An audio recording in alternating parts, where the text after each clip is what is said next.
కొన్ని సంఘటనలు చూసినప్పుడు మనుషుల్లో ఇంకా మానవత్వం బ్రతికే ఉంది అని సంతోషపడే లోపే ఇలాంటి సంఘటనలు చూసి బాధపడాల్సి వస్తుందండి. ఈ డాగ్ చూసారా, ఇది పెంచుకునే డాగ్ అండి. బాగా మనుషులకు అలవాటైపోయిన డాగ్ ఇది. దీన్ని వదిలిపెట్టారో లేదా తప్పించుకొని వచ్చిందో తెలియదు, కానీ ఇదైతే 1 వీక్ నుంచి ఇదే రోడ్లో తిరుగుతుందండి. వచ్చిపోయే ప్రతి మనిషి దగ్గరికి వెళ్ళి స్మెల్ చూస్తుంది, దాని బాధనైతే వ్యక్తపరుస్తుంది.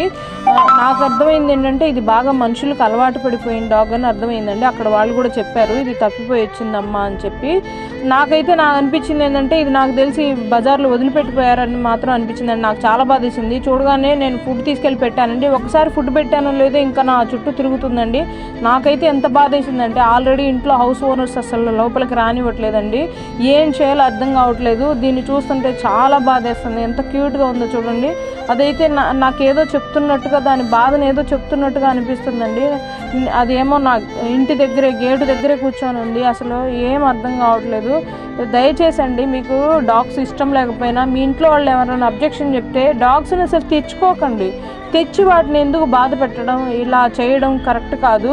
వీలైతే పోరాడండి, నిలబడండి, ఒక మాట మీద కమిట్ అయ్యి ఉండండి. అంతేగాని కొన్ని రోజులు పెంచుకొని ఇలా వదిలేయడం, లేదా ఒకవేళ అది తప్పిపోయితే వెతికి తెచ్చుకోండి. అంతేగాని ఇలా వదిలేయద్దు. ఎందుకంటే అవి ఇంట్లో పెరిగి మనుషులకు అలవాటు అయిపోయిన డాగ్స్ కాబట్టి అవి రోడ్డు మీద ఉండలేవు.